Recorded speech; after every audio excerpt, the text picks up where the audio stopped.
This lesson is on the graphs of the tangent and cotangent function. I strongly encourage you to already be familiar with graphing the sine and the cosine function and using some of the techniques that you learned there before you start this lesson. I want us to start first of all just looking at the tangent function. We want to graph y equals tangent x.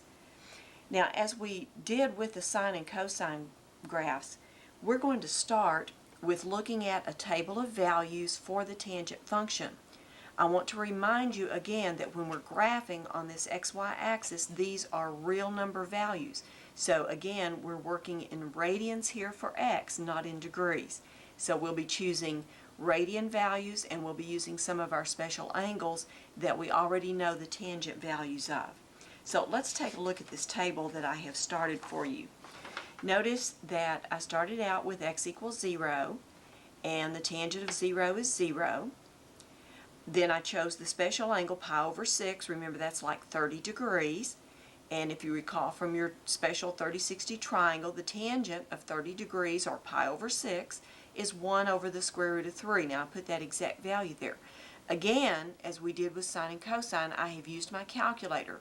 Used my pi button, divided by 6 to get an estimate of 0.5 for this value, and 1 divided by the square root of 3 is about 0.6. Then I chose pi over 4, which is like our 45-degree angle, and the tangent of pi over 4 is 1. Then I went to pi over 3, like 60 degrees. The tangent of that is square root 3. You'll notice when I got to pi over 2, I did not write anything. What happens at pi over 2? If you remember from your basic definition of a tangent function, if you're looking at the circular function part, the tangent is the y over x, and x becomes 0, and so at pi over 2, the tangent is undefined. I'm going to put the no solution symbol there. Now, I'm going to go ahead before we look at these other points and plot these points that we have already talked about here. So let's slide that up a little bit where we can still see it. Maybe we can get all this on the screen. We have the point 0, 0, which I will mark. Pi over 6, or about 0.5, we're getting a y value of about 0.6. So roughly at a half, or a little bit more than a half. At pi over 4, which is about 0.8, we're on 1. And at pi over 3, which is about 1, we're on 1.7. Okay, so we can see our points sort of coming up like this. Now at pi over 2, at about 1.6 here, I have no value for my y. We're going to come back and talk about what's happening there in just a second. But I want us to go ahead with some of these other values. Notice when we get into 2 pi over 3, basically in terms of circular functions, we have crossed over now into the second quadrant. So our tangent values become negative. So when x is about 2.1, we're getting negative square root 3, or about negative 1.7. Let's plot that point. Let's see, about 2.1, we're on negative 1.7, roughly right there. Okay? Now let's keep going. 3 pi over 4, or about 2.4, we're on negative 1. At 5 pi over 6, or about 2.6, we're on negative 1 over the square root of 3, which would be about negative 0.6. 2.6, just a little bit more than negative 1/2. Notice when x is pi, the tangent of pi is 0. Pi is just a little bit more than 3, just 3.1. Well, this is kind of an interesting looking graph so far. We've got these few points here and these few points here. Well, let's continue beyond the values of pi. Let me see if I can scoot this up a little bit more so you can see this. Okay, notice that when we get to 7 pi over 6, we have passed pi, so on our circular function we're moving down now into the third quadrant. Recall that the tangent values are positive in the third quadrant. You'll see that happening here. So at 7 pi over 6, or about 3.7, we are on 1 over the square root of 3, which is about 0.6. So about 3.7, we're on about 0.6. At 5 pi over 4, which is about 3.9, we're on 1.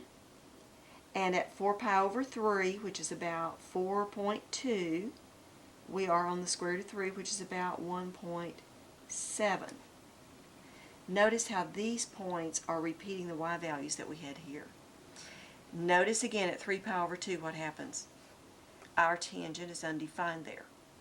Okay, well we've got these points and we've got another undefined situation. Now I want to come back and pick some negative values. Negative pi over 6 would be about negative 0.5. Our y value is going to be negative 1 over the square root of 3, or about negative 0.6. And at negative pi over 4, or about negative 0.8, we're on negative 1. At negative pi over 3, or about negative 1, we're on negative square root 3, which is about negative 1.7.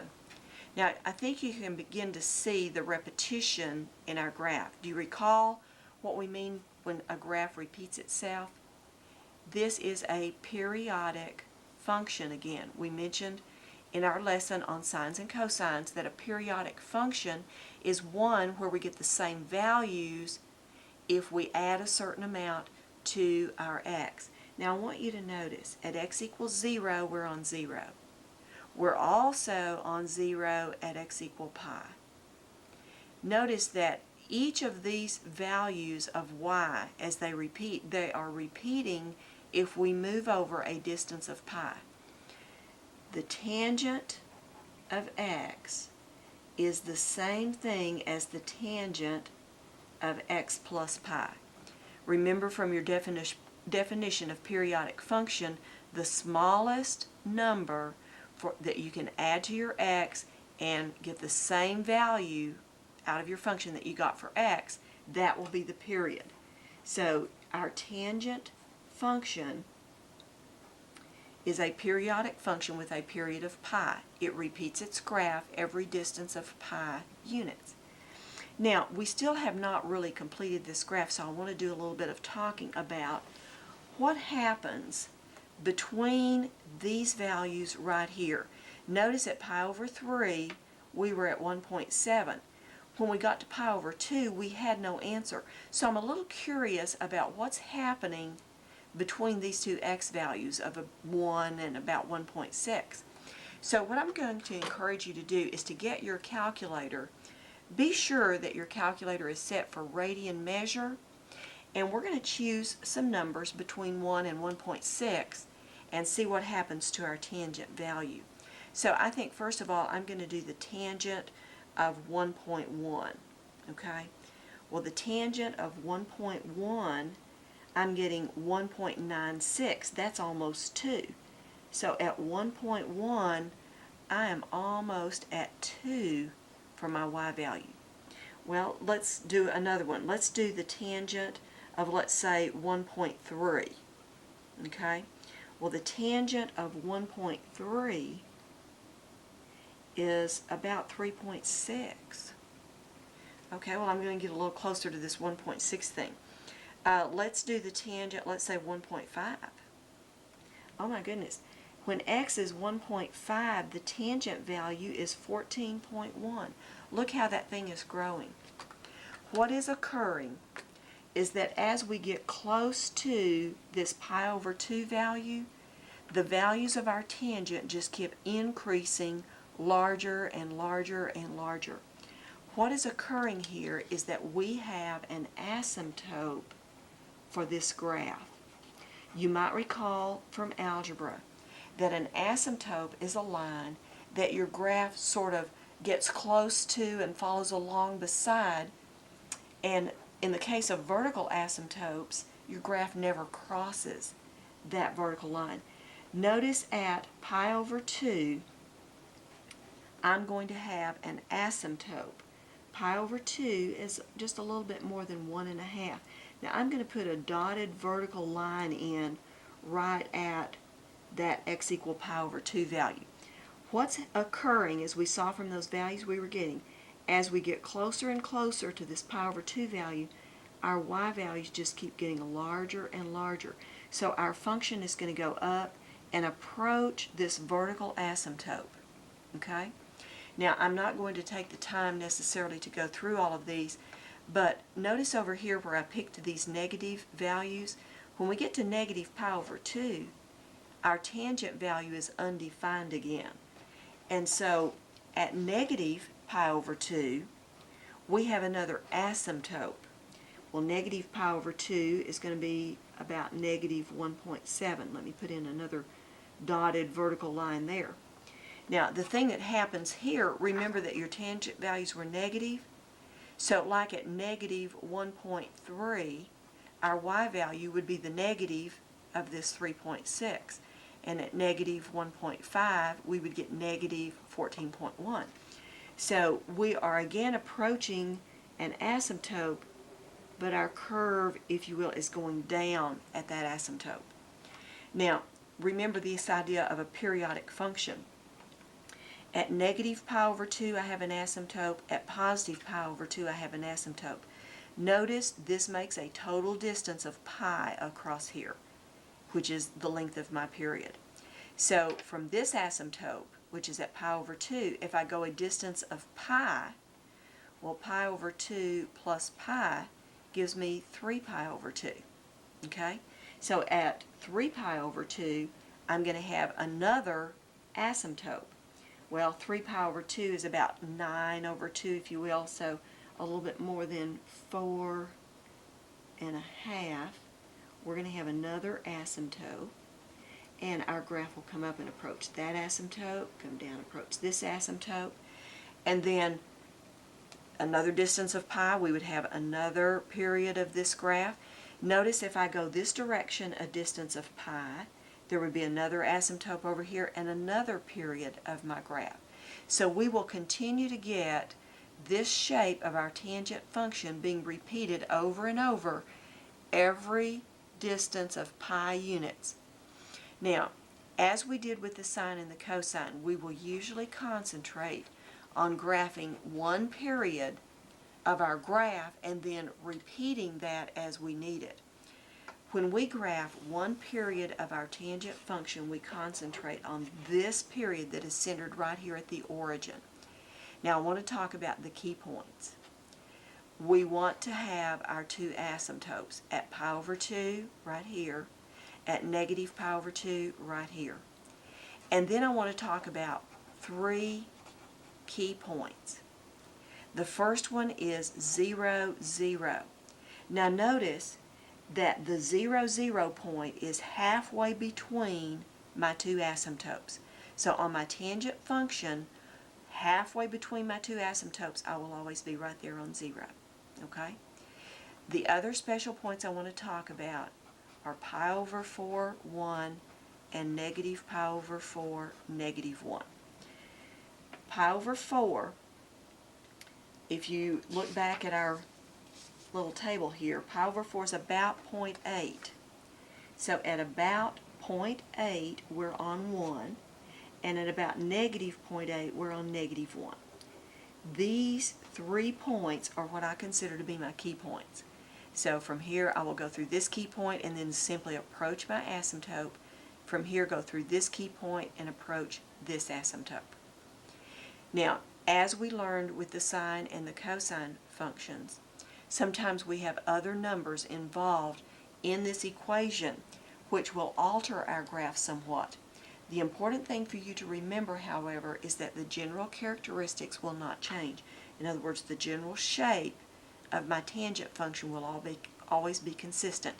The period may change, it may shrink or stretch, the graph may stretch, the graph may be shifted up or down or left or right, but the general shape will always be the same. So we will be interested in finding asymptotes and key points. The key points will be the midpoint between the asymptotes, and then these points are halfway between the midpoint and the asymptote. Notice this is at 0, this is at pi over 2, this key point is at pi over 4, which is halfway between there, and negative pi over 4 is halfway between here. So very much like the sine function and cosine function, we will be taking our period for our tangent function and splitting it up into 4 equal parts to graph those key points. Alright, well let's take a look at this equation. we want to graph y equals the tangent of 1/2 x. Now, I'm going to start this with just sort of choosing some values and letting you explore what happens, but we're going to summarize in a second in a way that will allow us to find this graph rather quickly. I just want to sort of pick some x and y values for a second and let you realize what this 1/2 is doing. Notice if x is 0, 1/2 of 0 is still 0, so the tangent of 0 is 0. So we are still on the 0, 0 point right there. Now I'm going to go to x equal pi over 4, which was one of the key values that we talked about a while ago. Notice if x right here is pi over 4, when I multiply by 1/2, 1/2 times pi over 4 is pi over 8. So we would be doing the tangent of pi over 8. Now if you still have your calculator handy and it's set for radians, let's do the tangent of pi over 8, and you can do that by doing a tangent function and then using a parenthesis. Use your pi key divided by 8, and my tangent value here is about 0.4. Okay, so at about 0.8 we're about on 0.4. Okay, now we had an asymptote a while ago at pi over 2, didn't we? But I want you to notice if I choose x to be pi over 2, when I multiply by 1/2, I get pi over 4. And so I will be finding the tangent of pi over 4 here, which is 1. Well, now remember, pi over 2 is about 1.6. We're on 1. So it looks like what has occurred is that this 1/2 is perhaps doing some things to the period of the function, and that is exactly what is occurring. I want to illustrate here how we can find our new asymptotes. Remember that one of our asymptotes before was at pi over 2. If we set the argument of this tangent function, 1/2 x, equal to pi over 2, and we solve for x, I want to show you what happens. Multiply both sides of this equation by 2. So we get 1x over here, we get pi over here. Notice if I put pi in for x, when I multiply by 1/2, I'm doing the tangent of pi over 2, which is undefined. So what's happening is that my asymptote has been moved from pi over 2 all the way over to pi because of this 1/2. Now remember, pi is just a little bit more than 3. Okay? So I know my graph is going to come from here, and it's going to come up and approach this asymptote. Okay? Now, one of my other asymptotes in that basic 1 period was at negative pi over 2. So I'm going to set the argument of my function here equal to negative pi over 2 and solve for x. So I'll get x equals, notice the 2's cancel, negative pi. 1, 2, 3. At negative pi, a little bit more than negative 3. Notice again, if x is negative pi, then I'm doing the tangent of negative pi over 2, which again is undefined. Okay? Now, let me, with this part of the graph done, let me sort of come together here and tell you what we want to do. We don't want to have to go through this every time. When we have a tangent function, we're going to take the argument of the tangent function, in this case it was 1/2 x, set that equal to our old asymptotes I'm going to refer to them as. In other words, the original asymptotes of a tangent function are at pi over 2 and negative pi over 2. So we set our argument equal to those original asymptotes and we solve for x. That gives us the new asymptotes. Okay? So I know my asymptotes are going to be at 3 and negative 3. Now, once I have these asymptotes, I'm going to find the midpoint halfway between these asymptotes. Well, obviously, halfway between negative pi and positive pi is x equals 0. Halfway between is 0, and we're going to be on 0. That's this point. Now, remember, after we get the midpoint between our negative pi and pi, we're going to take halfway between here. Well, halfway between negative pi and 0 is going to be negative pi over 2. At negative pi over 2, we're going to be on negative 1. Notice if you put negative pi over 2 here, you're doing the tangent of negative pi over 4, which is going to give you negative 1. Halfway between 0 and pi is going to give you pi over 2, and we've already shown it, pi over 2, we're going to be on 1. So I have my asymptotes. My three basic points are the midpoint between those, I'm on 0. Halfway between that and the asymptote, I'm on 1. Halfway between this midpoint and the left-hand asymptote, I'm on negative 1. And I'll just use those to sketch in the shape of my tangent graph. Now I have written down sort of a summary here. Before we look at the summary, I do want to mention one other thing here. What is the period of this tangent function? I did one complete cycle of this tangent graph over this distance from negative pi to positive pi, didn't I? That's a distance of 2 pi. How do we figure out that period? Well, notice the original period of a tangent function was pi. If I divide that by the number that is times x, this means pi times 2 over 1, or 2 pi. We'll summarize that now on this screen.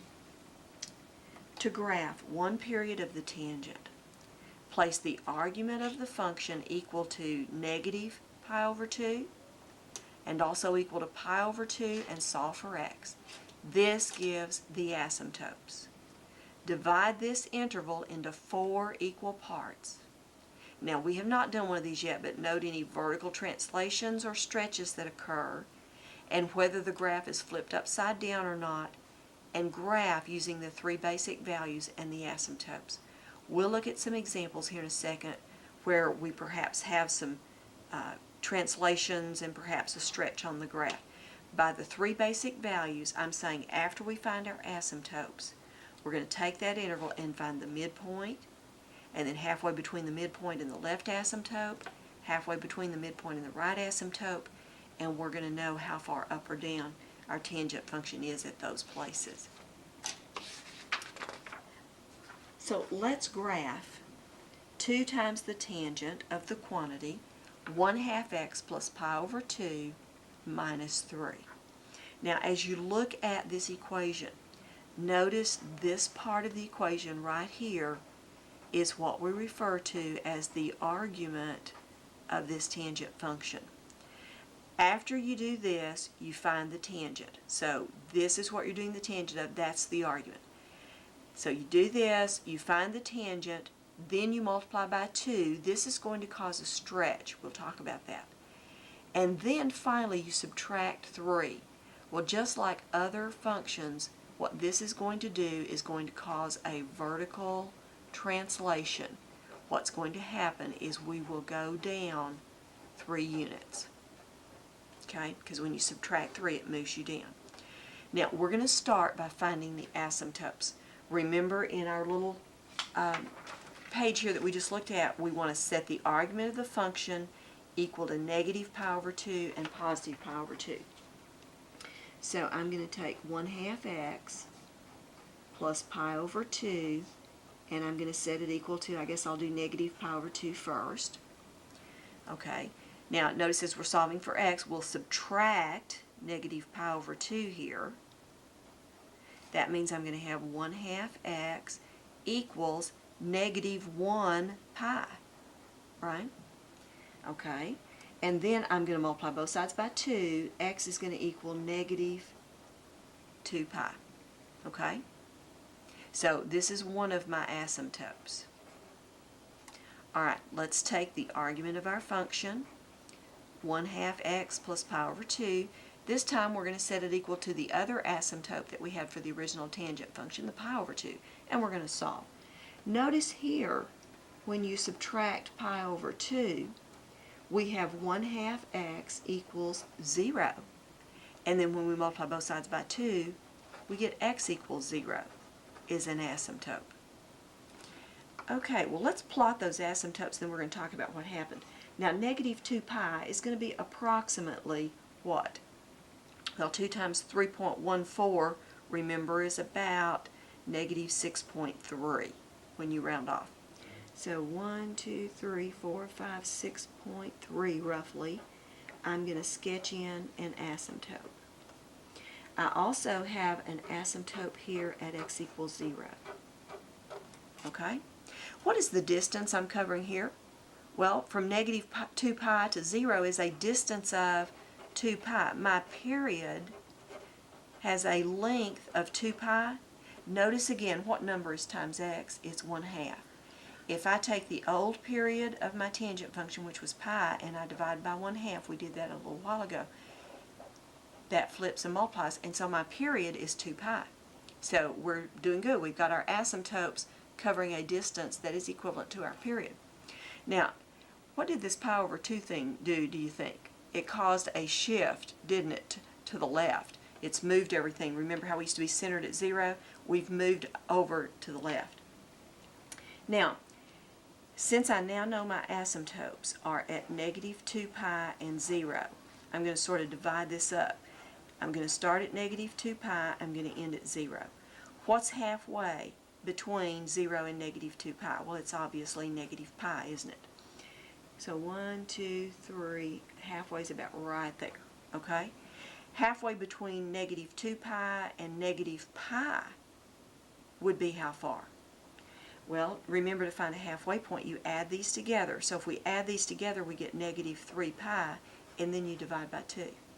So negative 3 pi over 2, which is going to be about like negative 9 over 2, about negative 4 something. It's going to be about right in there. Of course, you can kind of eyeball that too on your graph. What's halfway between negative pi and 0? Well, that's easy. That's negative pi over 2, which is about negative 1.6.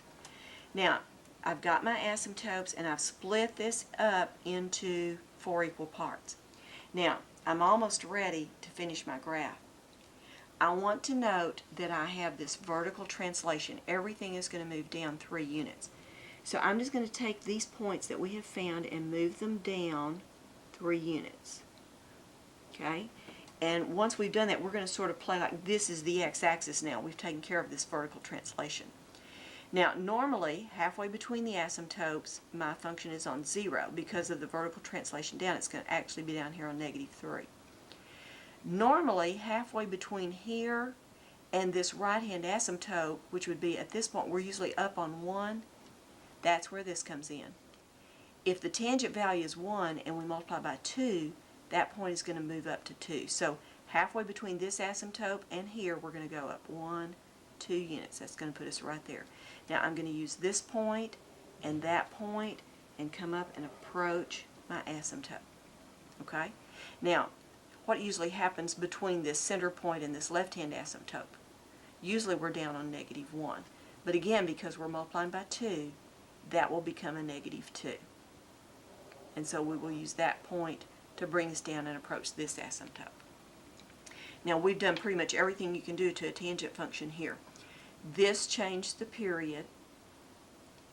This caused a shift to the left. This caused a shift down. And this caused a stretch.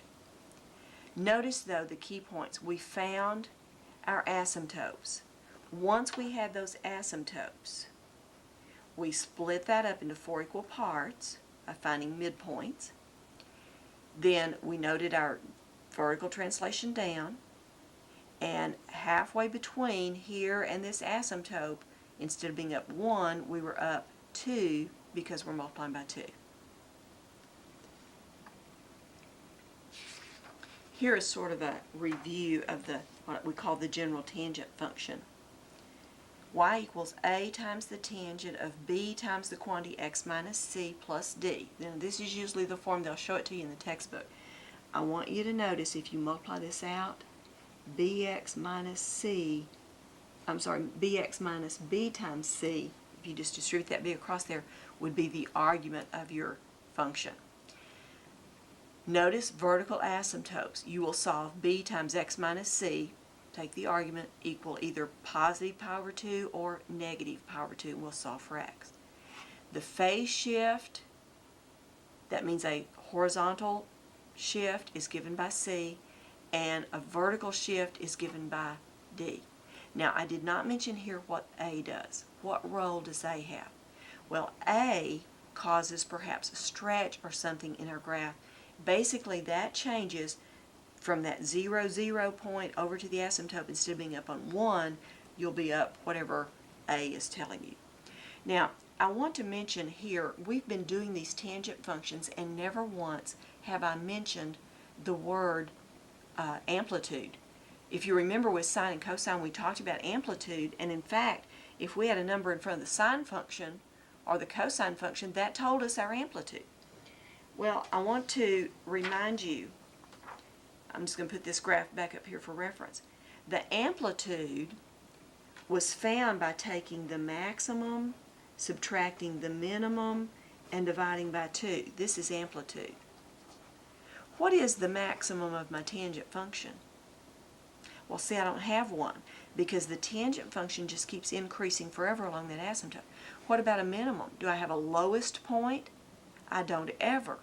So because the tangent function does not have either a maximum or a minimum value, it will not have amplitude. As it turns out, the sine and the cosine functions are the only ones that have amplitude. Now that we have pretty well explored the tangent function, I want us to do some work on the cotangent function, and perhaps we can do these a little bit quicker than we have on the tangent because of what we've learned. If we want to graph y equals the cotangent of x, I want to remind you that the cotangent is simply 1 over the tangent. Remember how the tangent was defined early on as being y over x? The cotangent is x over y, so you just flip them upside down. That means that if we find values of the tangent, we can just flip that and we've got the cotangent. I'm going to put this up here just a second. Now notice when x is 0, the tangent value is 0. So what happens if we're trying to find the cotangent of 0? Can we say 1 over the tangent of 0? Well, the tangent of 0 is 0. What about this? It's undefined, isn't it? Well, you know, where the tangent function was undefined was where our asymptote was. The same thing occurs with the cotangent. The cotangent will have an asymptote everywhere where the tangent function becomes 0. So the cotangent is going to have an asymptote, I'll abbreviate that, at x equals 0. Okay? Now, I want you to notice when the tangent is 1, if you flip a 1, you still have a 1. So the cotangent of pi over 4 is 1, just like the tangent was. Okay? Now, I want us to talk about what happens at pi over 2 for the cotangent function. The tangent is undefined. Now, if you think about this relationship in reverse, the tangent is 1 over the cotangent.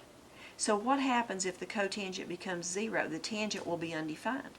So everywhere that the tangent is undefined, the cotangent will be 0. So the cotangent is going to be 0 at pi over 2. What happens then is that notice the next place that our tangent function was equal to 0 is at pi. So at pi, I'm going to have another asymptote. Okay, well let's take this information. I'm going to have an asymptote at x equals 0. I'm going to have another asymptote over here at x equal pi. That's about a little bit more than 3, remember. Notice that pi over 2 is halfway between 0 and pi. And notice what the value of our function is, it's 0. So just like with the tangent function, once we have our asymptotes, halfway between them we're going to be on 0. We just have our asymptotes in a different location. Now notice here, pi over 4 gives me a 1. Well, pi over 4 was about 0.8. I'm up here on 1. Let's talk about what happens halfway between this pi over 2 point where we were 0 and the pi point. What's halfway between pi over 2 and pi? Well, if we add these together, since this is 2 pi over 2, I'll get 3 pi over 2, and if I take half of that, I get 3 pi over 4. If you think about circular functions, here's pi over 2 and here's pi, and halfway between is this 3 pi over 4. We're in the second quadrant, and in the second quadrant the cotangent is negative, isn't it? So halfway between here and here at 3 pi over 4, we're going to be down here on -1. So a couple of things happen if you compare the cotangent graph to the tangent graph. Let me put right up here beside this our first graph on y equal tangent x. Notice first of all, the one period of our tangent was sort of centered at the origin, and our asymptotes were at negative pi over 2 and positive pi over 2. With the cotangent, we have an asymptote at 0, an asymptote at pi, so it's like this has been moved over. Also notice that halfway between we're on 0, but then there's a difference. The cotangent function is going up here toward the left-hand asymptote and going down toward the right-hand, which is just the opposite of the tangent function. That occurs because between 0 and pi over 2, we're in quadrant 1 where the cotangent values are positive. Between pi over 2 and pi, we're in quadrant 2 where the cotangent is negative. Notice over here, between negative pi over 2 and 0, we're in quadrant 4, okay, where the tangent is negative, and here we're in quadrant 1 where it's positive. So I want you to kind of get a good mental picture of these two and think about the similarities and yet the differences between a tangent and a cotangent. Again, as we did with the tangent, one of the key things is going to be locating these asymptotes. So first of all, let's key in our mind the original asymptotes for our cotangent function are at 0 and pi. As we did with the tangent function, once we have the asymptotes, we will divide into 4 equal parts. We're going to know halfway between the asymptotes we're on 0. We'll find halfway between the left-hand asymptote and 0, and we're going to be going up this time, 1. And then halfway between the 0 and the right-hand asymptote will be down 1, and we've got our shape. Notice again that the period is pi here. Over a distance of pi, I have one complete cycle of my cotangent. So if I go from pi over to 2 pi, I would have another asymptote, and I'm just going to kind of put that there. We'd have another period of our cotangent graph. Now let's look at what we call the general cotangent function. Y equals a times the cotangent of b times x minus c plus d. Notice the period is pi divided by b. If you have a number times x, it changes the period just like it did with sine and cosine and tangent. The number that's multiplied times x always divides the original period. So for the tangent and cotangent, that's dividing pi. With the sine and cosine, that would be dividing 2 pi. Vertical asymptotes. Notice we're going to set the argument of our function, what the cotangent is acting on, equal to 0 and pi. That's because 0 and pi are the original asymptotes for the cotangent. We'll solve for x to get the new asymptotes. We're going to notice any phase shifts or vertical translations that happen because of c and d. Now usually our phase shift is taken care of when we find our asymptotes, but we will need to consider that vertical translation. Now as with the tangent function, if you have a number out here, that is simply going to move where those y values of 1 are. It's going to cause a stretch or something. Notice again with the cotangent, there is no maximum or minimum values, so there is no amplitude. It is incorrect to talk about amplitude of tangent or cotangent. Again, to summarize, to graph one period of the cotangent, place the argument of the function equal to 0 and also to pi and solve for x. This gives the asymptotes. Divide this interval into 4 equal parts. Note any vertical translations or stretch, whether the graph is flipped upside down or not, and graph using the 3 basic values in the asymptotes. Now we've not done one yet that was flipped upside down. Remember what caused a sine or a cosine to flip upside down? It was when you had a negative number multiplied times that function. That will also occur here. Okay, well let's look at this equation. Graph y equals 3 times the cotangent of x plus pi over 2. Now I want to note, first of all, there's not a number times x, so the period for this cotangent should still be pi. We're going to take the argument which is x plus pi over 2, and set that equal to 0 and also to pi, because these were the original asymptotes for a cotangent function. Now, of course, what's going to happen, this pi over 2 that's being added to x is going to cause us to shift horizontally, but we'll find that shift by doing this. If we solve for x, we're going to get x equals negative pi over 2, and if we subtract pi over 2 from pi, we're going to get x equals positive pi over 2. These will be our asymptotes, okay? So negative pi over 2 is going to be a little bit more than negative 1.5, and positive pi over 2 is going to be a little bit more than positive 1.5. Those will be our asymptotes, okay? Now, as we've done, we're going to take the beginning and ending of our period. And notice, by the way, this total distance between negative pi over 2 and positive pi over 2 is pi, which is our length of our period. That's good. Halfway between those is obviously 0. That would be right here. Okay? And halfway between negative pi over 2 and 0 is negative pi over 4. Okay? Halfway between 0 and positive pi over 2 is pi over 4. Now remember, this is a cotangent function. There's no vertical translation, so halfway between the asymptotes we're going to be on 0. Now normally, halfway between this 0 point and this left-hand asymptote, which is at negative pi over 4, we're normally up on 1 for a cotangent, but if the cotangent value is 1, 3 times that would be 3. So halfway between here and here, we're going to go up 3 instead of 1. And then on the right-hand side over here, halfway between this and this right-hand asymptote, usually the cotangent is down 1. But because of the 3, it will be down 3.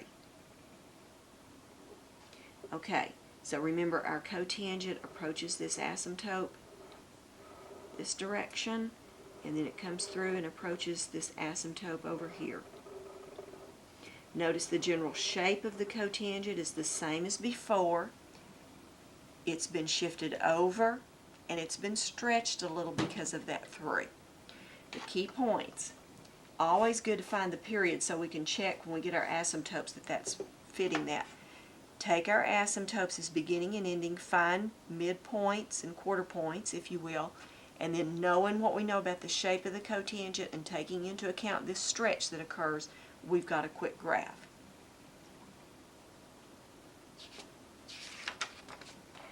Graph y equals 2 minus the cotangent of x minus pi over 3. Now, for emphasis, I just want to show you here, this negative is in front of cotangent, so it's like having negative 1 times the cotangent of x minus pi over 3, and then this is a plus 2, if you will. I want to put it in this form because notice this is a vertical translation. We're going to be moving our graph up 2 units. Okay? Now what's the negative going to do? That's going to be what flips my graph upside down. Okay? Where it used to be a 1, it'll be a negative 1 and vice versa. Now my argument of my function is x minus pi over 3. So we know to find our asymptotes, we're going to take that argument, x minus pi over 3, set it equal to 0 and pi, which were our original asymptotes for cotangent. Notice there's not a number times x, so our period should still be equal pi. Well, let's see if that happens with these asymptotes. Solving for x here, I get pi over 3. If I add pi over 3 to pi, since this is 3 pi over 3 plus 1 more makes 4 pi over 3. Notice the distance between pi over 3 and 4 pi over 3 is 3 pi over 3 or pi, so that agrees with our period. Now I'm going to go ahead using our asymptotes as beginning and ending points. Let's find halfway between those. Now remember, finding a midpoint, you add them together and divide by 2 or multiply by half. It's the same difference. So if I add these together, I have 5 pi over 3, and if I take half of that, that's 5 pi over 6. Okay? Now, if I add these two together to get halfway between these, pi over 3 is the same thing as 2 pi over 6. So 2 pi over 6 plus 5 pi over 6 is 7 pi over 6. And if we take half of that, we get 7 pi over 12. Okay? See how we're doing that? Okay, between these two, 4 pi over 3 is 8 pi over 6. We're adding 5 pi over 6 to that. So 8 and 5 is what, 13 pi over 6. And then we take half of that, because we're dividing by 2, gives us 13 pi over 12. Now, if we need to know these exact values of where these points are, we've got them, don't we? But let's consider locating these values on our graph. Now, first of all, we have an asymptote. Let me just label here. Asymptote at x equal pi over 3. Well, if you take pi and divide by 3, of course, it's going to be real close to 1. It's actually just a tad more than 1. So I'm going to make that asymptote pretty close here, but just a little bit to the right of x equal 1. Now, let's do 4 pi divided by 3. That's about 4.2. 4.2. So we've got another asymptote here. Okay? Notice our halfway point is at 5 pi over 6. If you take 5 pi and divide by 6, that's about 2.6. So about right here, we're halfway. Now, 7 pi divided by 12 is about 1.8. So that'd be something about right there. Usually, when it's this close, you kind of eyeball that anyway. 13 times pi divided by 12 is about 3.4. I like to do this just to sort of verify that I've got everything in the right location. Now, we're not going to sketch this in yet because remember, we've got a vertical translation. Everything is moving up 2 units. So let's take these points and move them up 2 units. Okay? And by doing that, then you sort of treat this line here as your x-axis and work from it. You've taken care of this vertical translation. We've taken care of this by finding our asymptotes. Now we need to remember our graph is going to be upside down, if you will. Normally, between the left-hand asymptote and 0 on my cotangent, I'm up 1. Because of that negative, it's going to go the opposite direction and go down 1. So using my 0 point in that one, I'm going to come down toward this asymptote. Then again, halfway between this 0 point and the right-hand asymptote, we're usually down 1 on the cotangent. Because of the negative, we flip that and we're going to be up 1. So we'll go up and approach there. So we have the cotangent graph has been shifted over with this. That created these new asymptotes. It's been shifted up 2, and it's been flipped upside down. Remember, the cotangent usually looked like this. Notice also when you flip a cotangent upside down, it takes on the shape of a tangent. I wonder why that is. Think about this. The tangent of x equals 1 over the cotangent of x, right? So that makes sense that if we invert and that negative 1 in front is flipping things over, would give us a graph that looks like a tangent function. Okay, I have one more of these that I want to do for you in this lesson. We have y equals 1/3 times the cotangent of the quantity 2x minus 3 pi over 2 plus 1. We have a lot of stuff going on in this. Notice the plus 1 out here. We're going to move everything up 1 unit, aren't we? Okay? Now, we'll talk about the 1/3 in a second. Do you see this number times x? The period is going to be the original period of a cotangent, which was pi divided by this number. So my period is only going to be a distance of pi over 2. Now, this thing here is going to cause a shift left or right, isn't it? Okay, but we'll take care of that by finding asymptotes. So let's take the argument 2x minus 3 pi over 2. We're going to set that equal to 0. We're also going to set that equal to pi. And this, of course, is to find our asymptotes. Okay? So let's solve for x. We're going to add this 3 pi over 2. And then dividing by 2 is the same thing as multiplying by a half, so 3 pi over 4. Okay, let's solve here. If I add 3 pi over 2 to pi, now pi is 2 pi over 2 plus 3 pi over 2 is 5 pi over 2, and multiply by 1/2 again to get half of that, or dividing by 2, we get 5 pi over 4. Now I want you to notice the distance between 3 pi over 4 and 5 pi over 4 is 2 pi over 4, which reduces to pi over 2. That's a good check that we have the correct asymptotes because it agrees with our period. Okay? Now, let's get our divisions made up. We have one asymptote at 3 pi over 4. Our last asymptote is at 5 pi over 4. So what's halfway between them? Well, notice if we add them together, we get 8 pi over 4. If we take half of that, we have 8 pi over 8, or simply pi. Okay? Now, what's halfway between 3 pi over 4 and pi? Well, pi is 4 pi over 4. So if we add, we get 7 pi over 4. Taking half of that, we get 7 pi over 8. Okay? Again, if pi is 4 pi over 4 and we add 5 pi over 4, we get 9 pi over 4. If we take half of that, we get 9 pi over 8. I'm just going to write it up here because we're sort of running out of room.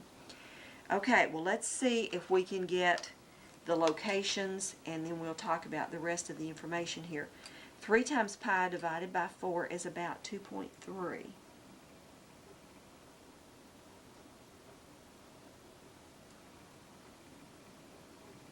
And 5 pi over 4 is about 3.9.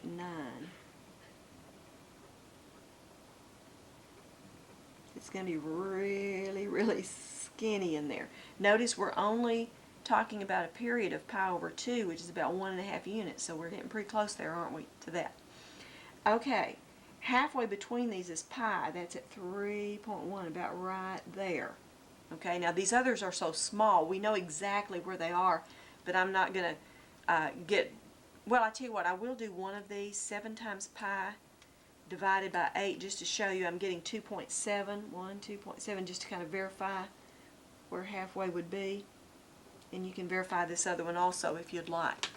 Now, let's remember we have a vertical translation up 1, so all these points need to move up 1. Okay? And then we're going to kind of use this line as our x-axis. Okay? Now, this is a cotangent. So, remember, cotangent is shaped like this one. Normally, after I'm on this 0 in the midpoint here, I'm usually up 1. But notice since I'm multiplying by 1/3, I'm only going to be up 1/3 of a unit. So instead of going up all the way to 1, we're just going to go up 1/3.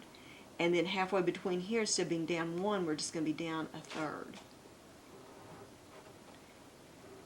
So we get this tiny little graph right in here. Now remember, on all these examples, we've just been graphing one period. If you need additional periods, then you just make a copy of that graph on either side there, and you've got additional periods. I hope that you have learned a lot about tangent and cotangent from this video. You need to get what I call a mental picture of these graphs. Remember that the tangent function, it has asymptotes at negative pi over 2 and positive pi over 2. That's real important.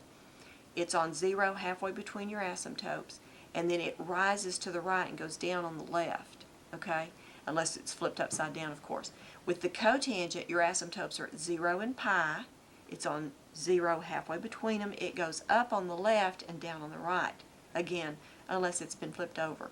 And remember, the period of the tangent and the cotangent is only a distance of pi.